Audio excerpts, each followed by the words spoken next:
Hello, could you please introduce yourself? Yes, I'm Jerry Martin, Superintendent of the Pocahontas School District. And what would you like to discuss with us today? I'd like to talk to you today about the new high school project that's coming up for a special millage vote. And when is that vote? That vote is going to be September the 8th, and it's going to be from 7:30 a.m. to 7:30 p.m. at two different locations, BRTC and Sutton Free Will Baptist Church. But there's also early voting that's going to be available from September 1st through September 4th. And that's going to be one location at First Baptist Church from 8:30 a.m. to 4:30 p.m. each day. Now, what will the campaign fund for the school district? Campaign, this is going to be the second prong of a two-part building program. The first part was the elementary school, and that was passed 2 years ago in 2018, and that is currently under construction. The second part is going to be the new high school project. And why do we need a new high school? The biggest reason is our population growth. In 2016, we only had about 1,911 students K through 12 in the district. But last year, we finished the year at 2,063 students. And we've even got projections that it's going to grow another 375 to 500 students by 2026. So we are definitely out of room. Currently, we've had to add 10 new teachers in the past 2 years. We've got 4 teachers that don't have a classroom that they're having to teach off of a cart. And one teacher has a class that's on stage at MD Williams, and the high school has used every room possible in order to house teachers and students. Now, is the current building in good shape? For the age it is, it's in very good shape. If you walk into that building today, you wouldn't realize it was built in the late 50s. But the fact is it was. And despite all the efforts to keep it looking good cosmetically, it's got some issues that older buildings have. The biggest issue is the size, that we have just outgrown that building. Another issue is the infrastructure. With an older building, if you've done any remodeling, you understand about wiring issues, plumbing issues. And with schools, the biggest issue is technology, because the technology when that building was built was maybe an overhead projector. And now it's Cat 5 wiring, Cat 6 wiring, and overhead projectors, and a lot of different issues that building just currently can't handle at this time. So if there was a new building, what will that do for the area? How will that impact the area around us? I think economically it'd have a great impact on our community. People and families are a lot more mobile than they were when that building was built in the 50s. For instance, if someone worked in a town, they lived in that town. But now people are willing to drive 45 minutes to an hour just for a place to live from where they work. So with, for instance, Pico being located right outside Pocahontas, people that come to a new job at Pico, they can go live in Walnut Ridge, they can go live in Hoxie, they can even go live in Jonesboro area. And I think one of the big draws that families with children look at is what does the school look like? And the first impression is going to be a big one.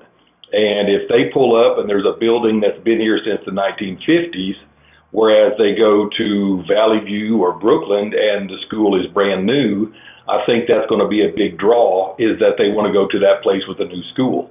So if they can pull up to Pocahontas High School and it's a state-of-the-art building where their children are going to go to school, I think that's going to keep a lot of families here that might choose to live elsewhere and drive to work every day. So let's talk about the numbers a little bit. We understand that the millage is for 3.44 mills. That's correct. That was a figure we never thought we'd be able to get to. When we were looking at this project and we were running numbers early on in the project, we thought it'd be somewhere close to a 5 mil ask in order to build the high school that we need that's going to house our kids for the next 50 years. But just with interest rates being at all-time lows, our bond issue is going to do a lot better, and it's going to raise a lot more money than we originally planned for it. So because of that, we're able to get our millage down to a 3.44 ask, which is the exact same as the elementary millage ask. And also because the state is kicking in $9.2 million in partnership funds, that's helped defer the cost also, because that's almost 1/3 of our total project cost that we're going to get free from the State Department. The problem is we have to start a project within 18 months of receiving that funding. And if this millage doesn't pass, we may lose that funding. And based on what we're hearing from the Department of Education, the amount of money in warm, safe, and dry is going to go up, which is going to reduce the pot of money that's going to be in classroom space. So that amount of money, $9.2 million, could possibly never be available again for a school like Pocahontas to get in partnership funding. So could you tell us a little bit about what will be in the new high school? Besides additional classroom space, we're also adding a new gymnasium and a new auditorium.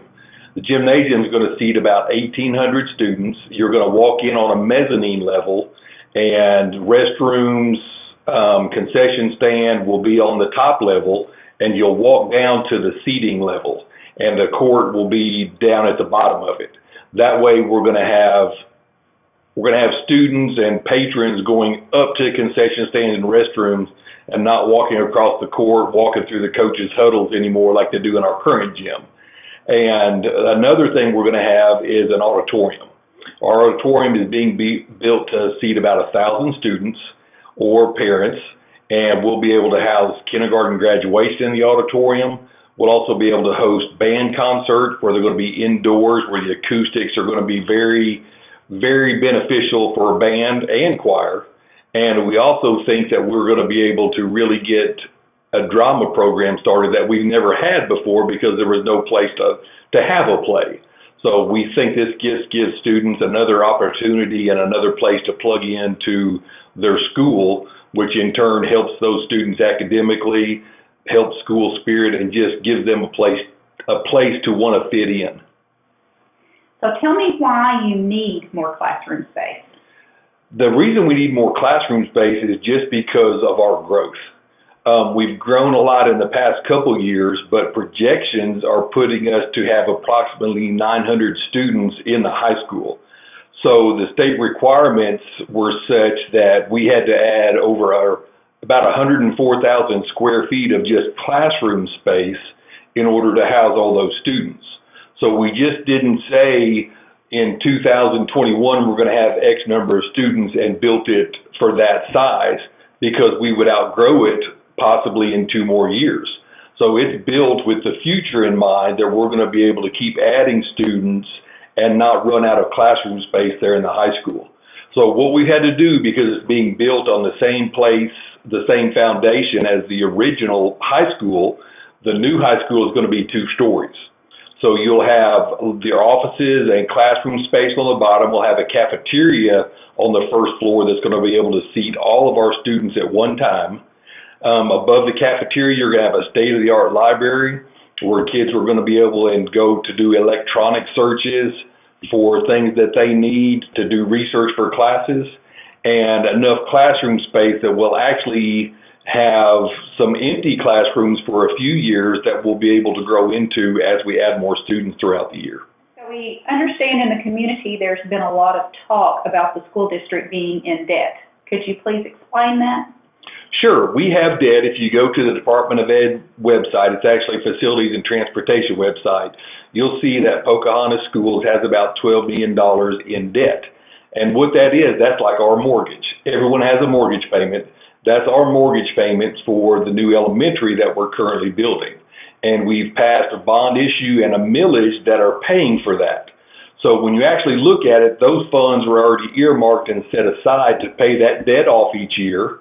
And we actually, when you look at our operating expenses, we finished the year at $1 million above our operating expenses, which means we were able to take that $1 million, move that over to the building fund, which increased our building fund to almost $7 million. That in turn is being used to keep the millage rate ask down so it doesn't hit our patrons so hard, and the school is doing its part to fund this new project. If this millage increase does pass, how will your new rate compare to similar districts within the state? That's a really good question, and it's a big concern of a lot of our patrons, here in Pocahontas. Actually, if this millage rate passes, this 3.44 increase, it's going to raise our millage to about 36.25. Actually, that is below the state average of about 38.75. Before this millage rate, our millage rate was actually 32.81, which put us, there were only 2 districts in our area that were lower than us. And before that, our millage rate was about 29.37, which was one of the lowest in the state, and had been at that point for such a long time because the school district did not ask the patrons for an increase.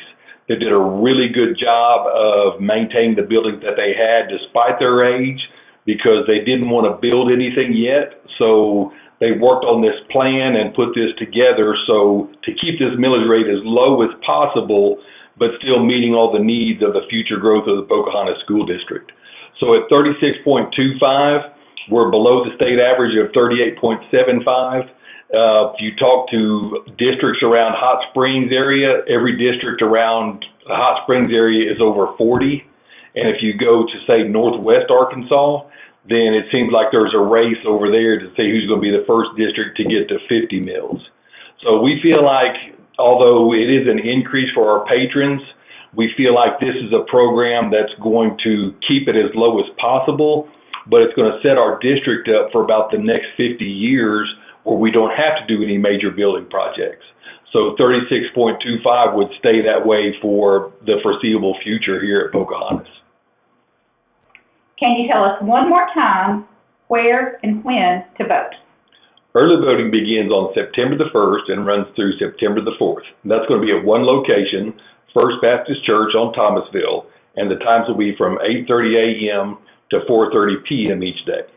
September the 8th, the actual day of voting, is going to be 2 locations at BRTC and Sutton Free Will Church, and the times will be from 7:30 a.m. to 7:30 p.m.